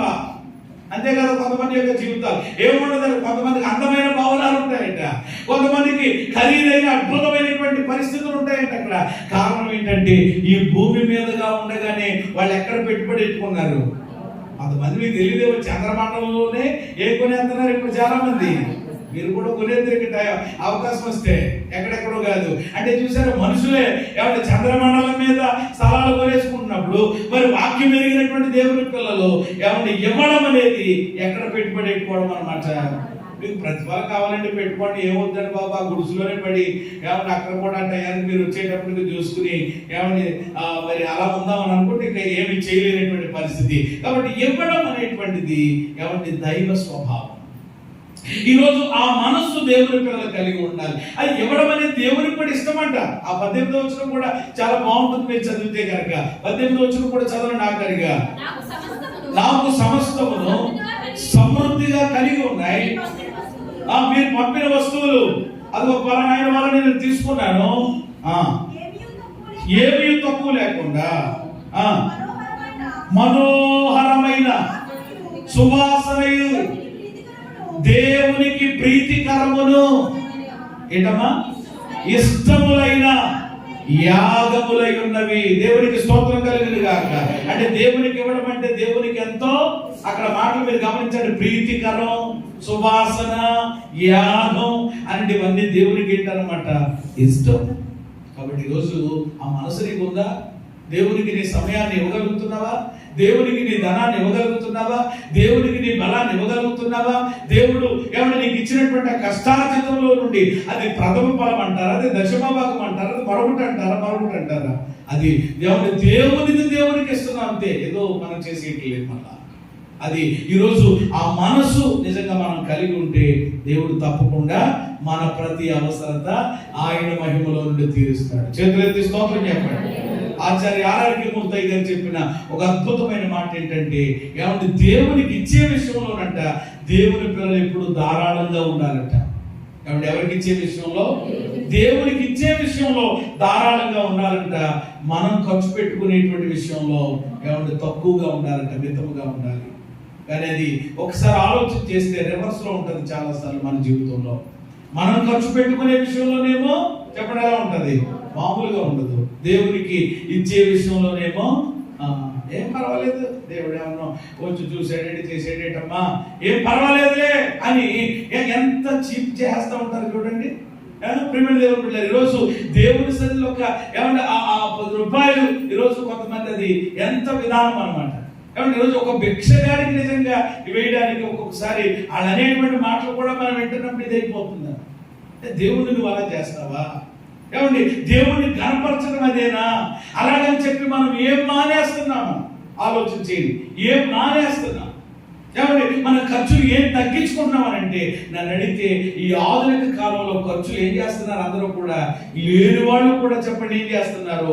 అప్పులు చేసి మరి ఏమండి ఖర్చులు ఏం చేసుకుని వెళ్ళిపోతున్నారు, పెంచుకుని వెళ్ళిపోతున్నారు. మన ఎంత అయింది డ్రెస్? అది 3000, ఇప్పుడు బర్త్డేకి 5000 పెట్టి తీయాలి. ఇలాగా అంటే పిల్లల విషయంలో ఏమంటే మన విషయంలో మీరు బాగుండొద్దు అని నేను అన్నాను. ఖరీదైన బట్టలు మీరు కొనుక్కోండి, ఖరీదైనటువంటి గృహాల్లో మీరు ఉండండి, ఖరీదైన ఆహారం తినండి, ఖరీదైన పరిస్థితుల్లో మీరు ఉండండి. సేమ్ టైం మరి ఈరోజు అన్నిటిని మనకు కలిగించి ఈ జీవితాన్ని ఈ విధంగా మనల్ని పోషించి నడిపిస్తున్నటువంటి దేవుడి దగ్గరకు వచ్చేసేటప్పటికి ఆ కక్కుర్తి బుద్ధి ఎందుకు వస్తుంది నీకు? ఏమండి ఆ కక్కుర్తితనం దేవుడి దగ్గర ఎందుకు వస్తుంది నీకు? అదేదో మన విషయంలో చూసుకుని ఎంత ఎందుకులే, ఎవరు ఇంత ఖర్చు ఎందుకులే, ఎవరు ఇంత తగ్గించి అక్కడ నీకు ఉండొచ్చు కదా. అందుకనే ఆ గొప్ప దేవుడు చెప్పాడు అన్నమాట, దేవుడికి ఇచ్చే విషయంలో ఇప్పుడు ఎలా ఉండాలంట? ధారాళంగా. మన విషయంలో కొంచెం ఎలా ఉండాలి? మితంగా, తక్కువగా ఉండాలి. కానీ ఈరోజు ఆ విధానం చాలా మందిలో కనబట్టలేదు. అలాగని అందరని చెప్పేసి అంటారు లేదు, కొంతమంది ఉన్నారు ఎక్కడో లేదు, మన సంఘంలోనే ఉన్నారు, యేసుక్రీస్తు మహిమ మందిరంలోనే ఉన్నారు. నేను చెప్తున్నాను నిజంగా ఈ వాక్యాన్ని వాళ్ళు ఫాలో అవుతారు, ఈ సూక్తిని.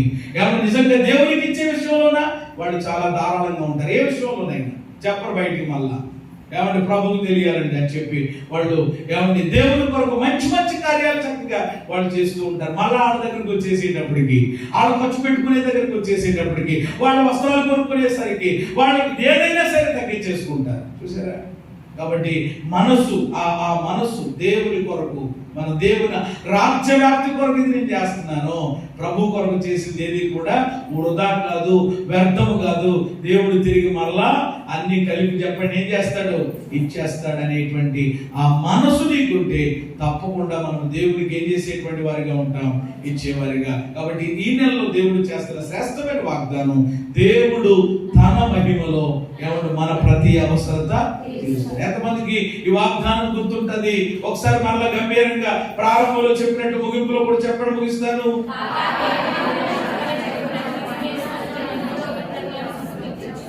చాలా సంతోషం. మరి వాగ్దానం విశ్వాసంతో స్వతంత్రించండి.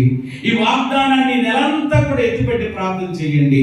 దేవుడు మనకున్న ప్రతి అవసరత నిశ్చయంగా ఈ నెలలో ఏం చేయబోతున్నాడు? తీర్చబోతున్నాడు. నీవు ఇక్కడ నిలబడి సాక్ష్యం చెప్పబోతున్నావు.